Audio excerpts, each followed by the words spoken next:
I love Pokemon, but I love shiny Pokemon even more. So today we're going to be doing our first ever shiny badge quest, meaning that I have to find a brand new shiny Pokemon before each gym badge. Today's challenge will be in Pokemon Scarlet, and to make it a little more interesting, we're going to focus on a mono-type team, and this video's type is Grass type. So can I beat Pokemon Scarlet only using shiny Grass type Pokemon? Let's find out.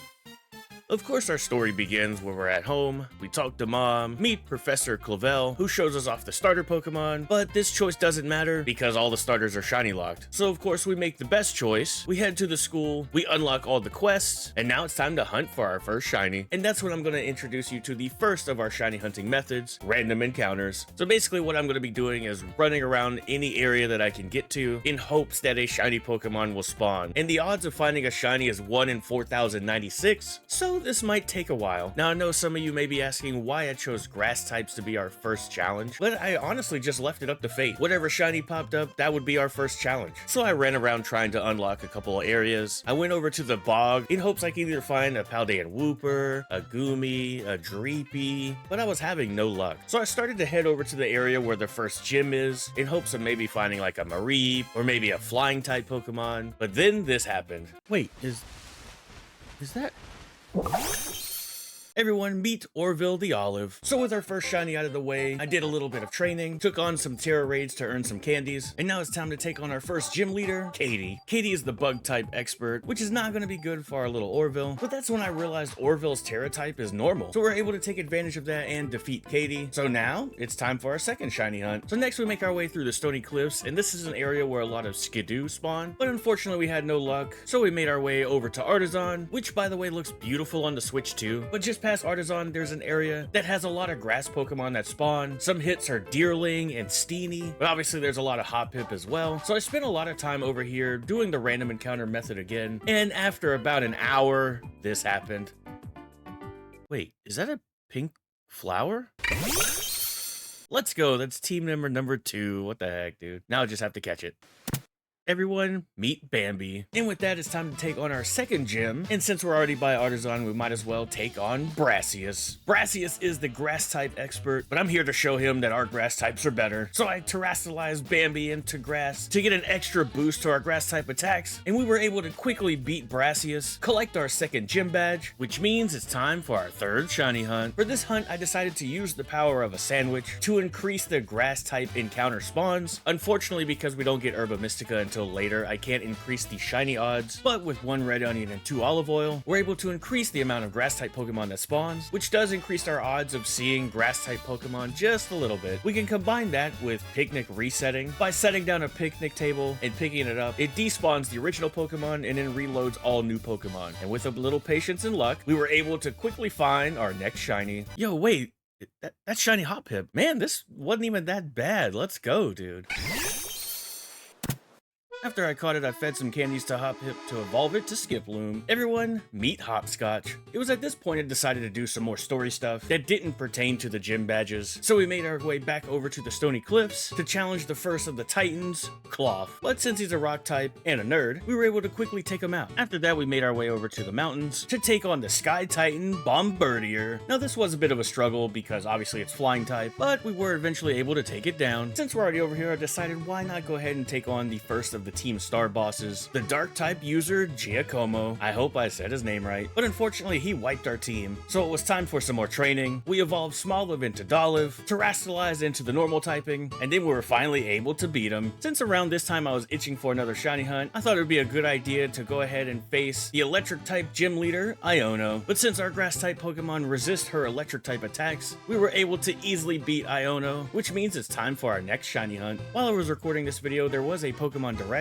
and during it they announced grass type outbreaks, which gives us another way to shiny hunt a Pokemon, the mass outbreak. When you visit one of these outbreaks, a lot of Pokemon can spawn, and they can increase your shiny odds. So your shiny odds go from 1 in 4096, and after defeating 30 Pokemon it decreases your odds to 1 in 2048, and when you defeat 60 it decreases your odds to 1 in 1365. However, when doing these event mass outbreaks, it increases your odds even more. And after just a few minutes, we found our next team member.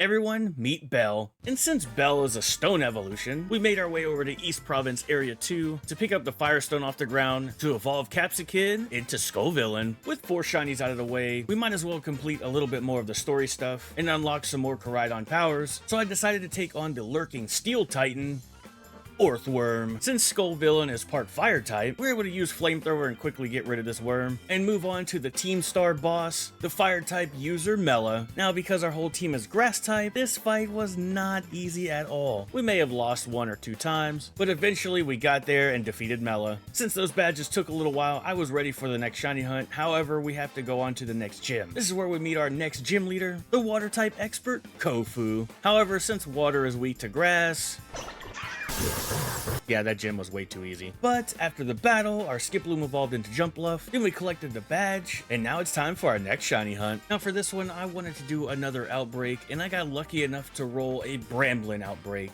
Bramblin is a grass ghost type Pokemon, and the ghost typing would be great against some of the later gyms, but during this hunt something interesting happened. If you're on the town border, you can use the town to reset your encounters, just like Picnic resetting. When you walk into a town, it despawns all the Pokemon. When you walk back out, it respawns all new Pokemon. Even though there's an outbreak nearby, other Pokemon can spawn, which means there's chances that other shiny Pokemon could appear, and unfortunately for me, our next shiny wasn't a grass type. Oh, wait, is that? I don't know if that's the reflection, but I think that's a shiny Varoom. Oh my god, that's insane. It's not a grass type, so I can't use it for this challenge, but I'm definitely gonna catch it. And after about 2 hours of hunting, I decided to call it a night. However, when the next day rolls over, your previous outbreaks disappear. But luckily, I spotted another Bramblin outbreak over in the desert. So I made my way over there, knocked out the 60 Pokemon required, and after about 4 hours of hunting, we were finally able to hit our target. Wait, is that it? I've seen a lot of lighter ones, but it was just the lighting. Heck yeah, dude, finally. Oh my god, this took 4 hours, that's crazy. Everyone, meet Twig. Now, Scarlet and Violet introduced a new way to evolve your Pokemon, and Bramblin is one of a handful of Pokemon that you have to walk over 1,000 steps in-game to get it to evolve. And it took a little time, but eventually Bramblin evolved into Bramblegast. After that, we headed over to the Tag Tree Thicket, and oh my god, there's no lag. I love this upgrade for the Switch 2. So I took the time to take on the next Team Star boss, the Poison-type Specialist Atticus, and once again, grass is weak to poison, so this matchup was pretty hard, and it took us a few attempts, but we did eventually defeat Atticus, which gave us enough experience so our Deerling evolved into Sawsbuck. Then it was time to face the most relatable gym leader ever, the normal type specialist, Larry. The first 2 Pokemon that Larry uses wasn't that bad, Komala and Dunsparce. Once I got to the Staraptor, I was a little bit scared, but we got pretty lucky with this battle and collected our next gym badge. Oh, and Dolive evolved into Arboliva. For this hunt, I decided to do the one shiny hunting method we haven't done yet, the Masuda method. If you take a native Pokemon and a foreign Pokemon, it increases your chances of getting a shiny Pokemon from 1 in 4,096 all the way down to 1 in 683. So I grabbed a Meowscarada and a Japanese Ditto from Pokemon Home, and hopefully this doesn't take too long. Alright, here we go. Egg number 1. Can it be shiny now? Of course not. Egg 12. Of course not. Egg 67. Why is this guy scratching his butt next to the egg? And not shiny. All right, here we go. Egg 102. Greedent, why are you so close? What the heck, dude? Of course it's not shiny. After over 200 eggs hatched. There it is! Let's go! Oh my god, dude, this took so long. Breeding in this game takes forever. Everyone, meet Kitty. We took the time to evolve Sprigatito into Florigato, and then we evolved Florigato into Meowscarada. And with our team all trained up, it was time to go take on the next gym in Montenerva, where we're gonna take on the ghost type expert, Rhyme. And honestly, Meowscarada carried this fight. With its dark typing, the ghost didn't stand a chance. Although I did get to see the coolest dog ever. And with the gym badge acquired, it was time for our next shiny hunt. For this hunt, I wanted to do another mass outbreak. I was lucky enough to be able to find an outbreak for Shroomish. I'm a big fan of Gen 3, so this is one shiny that I've always wanted, and for some reason I've never gotten. So I went over to the area, knocked out the 60 that I needed, but had no luck. So I ran around a lot to try to respawn the Pokemon, and nothing was working. So I started doing the picnic reset, and I did find a shiny, but it wasn't a Shroomish. Wait, that's shiny Pachirisu. What the heck, dude? I mean, I'm gonna catch it. Alright, there we go. Caught the former world champion. Now, if only I can find this dang Shroomish. And it was only about 30 minutes later that I eventually found our target. Oh, there it is. Let's go. Everyone meet...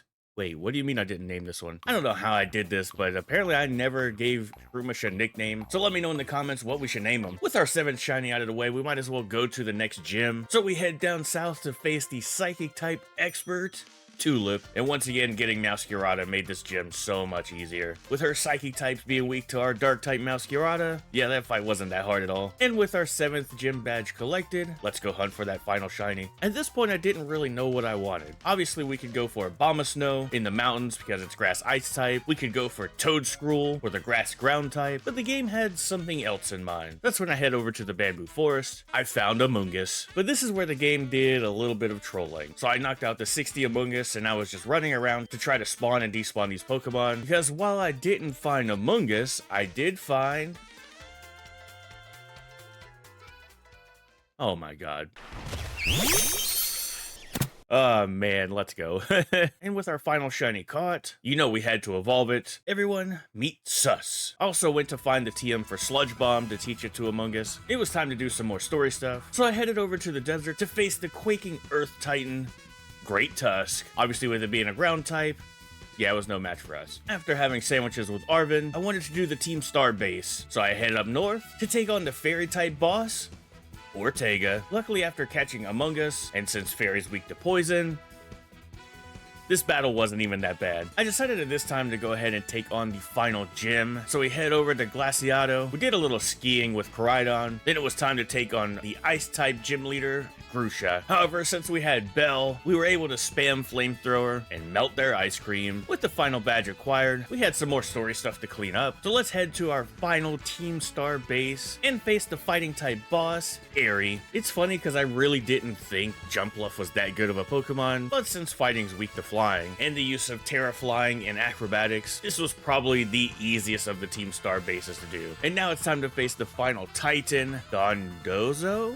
No, get this bozo out of here. And honestly, Tatsugiri wasn't that bad either. After that, we did the final story stuff with Arven. We battled the Elite Four to wrap up Nemona's story. We discovered Cassiopeia is actually Penny, and we wrapped that story up. So now it's time to go down to Area 0 to face Arven's robot mom and find out the real treasure is the friendships we made along the way. Now, I had a lot of fun with this challenge, but there's 17 other types that we can do. Let me know in the comments what typing you want to see next. Thanks for watching, and I'll see you all next time.